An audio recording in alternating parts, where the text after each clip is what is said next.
We begin with the global fight against inflation. Nearly a dozen central banks across the globe raised their benchmark interest rates during the week in a bid to rein in rising consumer prices. The US Federal Reserve has been pushing up borrowing costs since March. It announced its latest rate hike of 75 basis points on Wednesday. That's brought the Federal Reserve rate to a range of 3 to 3.25%, which is the highest level since 2008. The rate hikes are likely to slow down the economy and erode job creation. Unemployment is expected to rise from 3.7% at present to 4.4% next year. As a result, the US economy could lose more than 1.3 million jobs. But Fed Chair Jerome Powell says it is a price worth paying. With today's action, we have raised interest rates by 3 percentage points this year. At some point, as the stance of monetary policy tightens further, it will become appropriate to slow the pace of increases. Restoring price stability will likely require maintaining a restrictive policy stance for some time.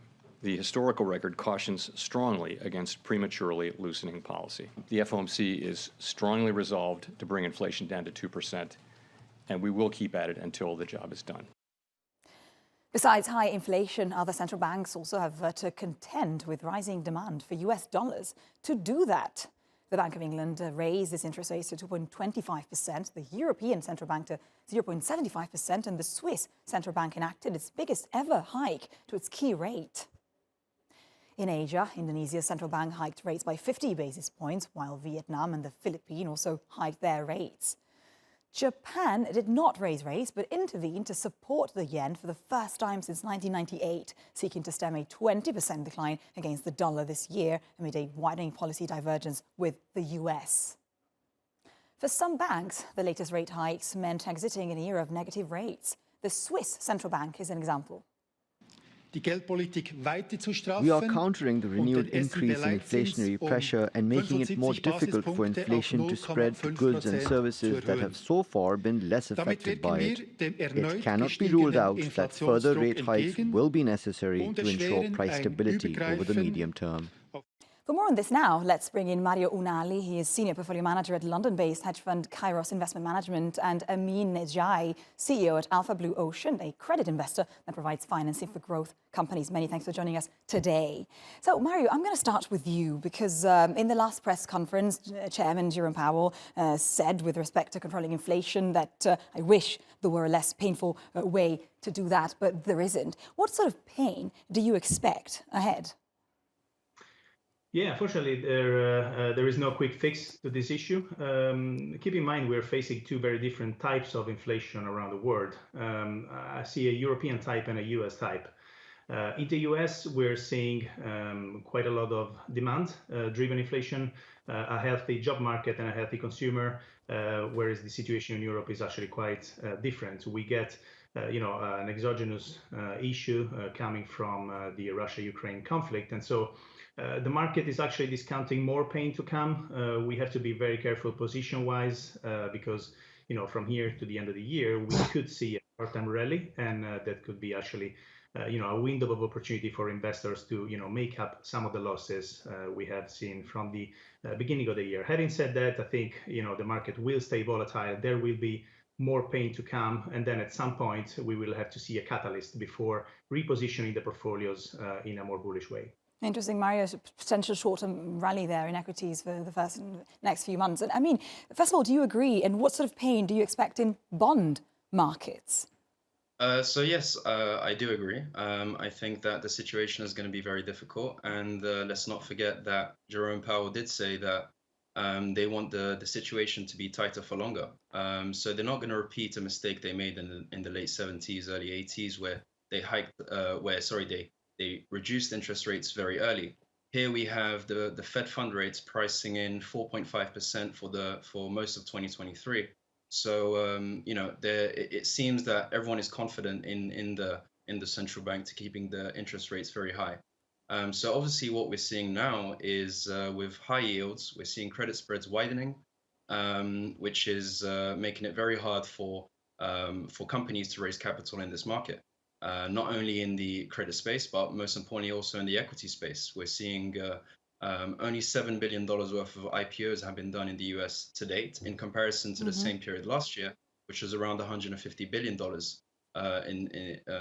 in terms of IPO. So you can see that there is a massive gap and therefore much less appetite.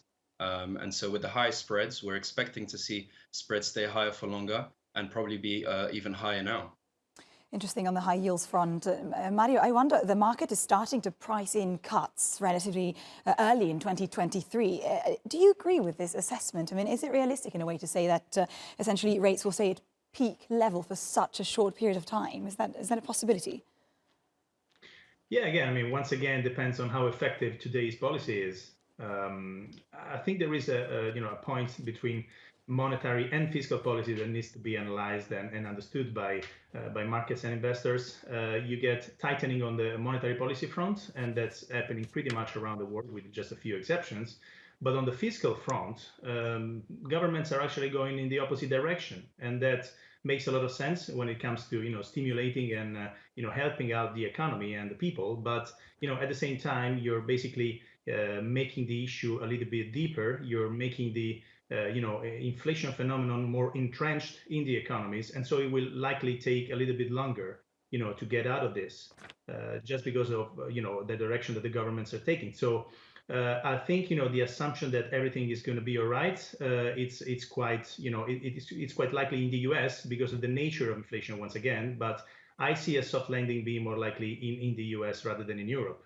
Interesting. I mean, you deal with growth companies and you provide financing for these companies. And I wonder, how difficult is it for these growth companies to find funding for their cash-intensive businesses in this macro scenario? Well, I mean, yes, it's very difficult. So as I said, the IPO market in the US is much lower than it was in comparison to the same period last year. But this is obviously an opportunity for us, whereby we provide alternative financing using structured products. So we're able to somewhat provide an opportunity to these companies to raise capital in this very difficult time. I think also that the reaction may be overextended because we're seeing high yields at around above 10%, which is, therefore the default rate is somewhat around 10%. That's what we're pricing in. But so far, the default rates have been around 3-4%. So we haven't seen any major defaults. It could be that the reaction right now is mostly because of interest rates. And the credit market is usually quite illiquid and therefore can be shaken up. But that being said, you still have on the private market, a lot of funds have raised money or are able to raise a lot of money and are able to deploy money now. If you've raised the VC or raised the PE fund, no matter the situation, you have to deploy capital.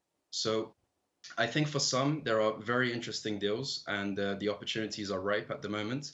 But for growth companies that are listed, it can be very hard to raise financing now using the traditional methods. And this is where I think a company like ours, who provides solutions for them using alternative funding solutions, can be a great opportunity for us. Interesting. I mean, we're going to speak about sectors and countries in a minute, but I just want to focus a little bit on the dollar strength because investors have been really focused on that. I mean, Japan had to intervene yesterday in the FX market for the first time in decades. We've seen EM currencies under pressure, not only EM currencies, also the euro and the pound. What's your outlook, Mario, for the dollar strength, especially if the Fed is going to pause hiking soon, but other central banks won't pause hiking soon? What's going to happen then?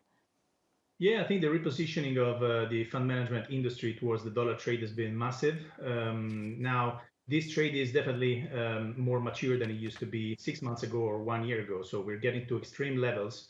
Now, I don't see, the same asymmetry that I used to see maybe, again, a few months ago. But from now on, I don't see like an inflection point either.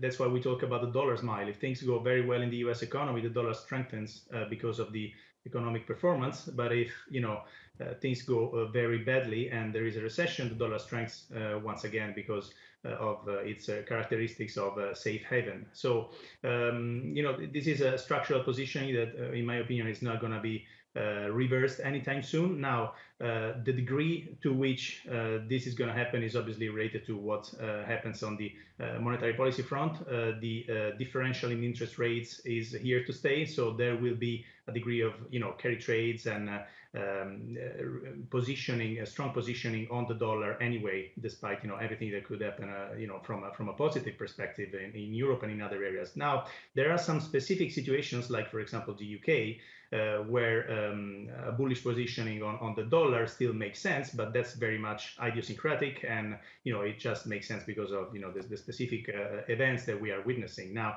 And the yen is another example. We will see what the reaction of the central banks will be, but definitely from a general standpoint, the positioning on the dollar will stay heavy. Interesting, a strong positioning on the dollar anyway. Mario's saying it, and I mean, I wonder what this means for credit markets. Which sectors or countries are more vulnerable to a stronger dollar?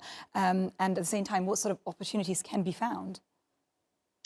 Well, I think with a strong dollar, what you have is, firstly, it's a very big problem for emerging markets. And I think anyone who, well, any sort of fund who had exposure to emerging market will either be out or be looking to get out, which obviously makes it very hard for companies or corporates in emerging markets to raise funding.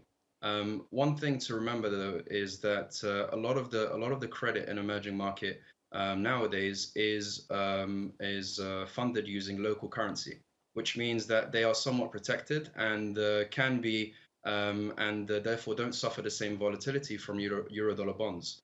But nonetheless, people will be looking at the US market, and if you have if you need exposure to credit in general, you will most likely be going to the US market. So I expect the US credit market to outperform the rest of the world's credit market. And there are particular sectors that will do better than others. I mean, if I focus on the ones that are not performing at the moment, financials, any sort of cyclical sector will be doing very poorly. And that's where the spreads are highest. So industrials, cyclicals, materials, as Mario alluded to, right now we have two sorts of inflations. But the reason why these companies are not doing well is because the energy prices are squeezing their margins, which obviously translates to higher spreads in their high yield bonds, so or investment grade bonds. And so those sectors I think will be performing poorly. And that's I think the main thing to take away from all of this. Great, many thanks for this interesting analysis of both credit and equity, Mario Unali and Amine Nedjai.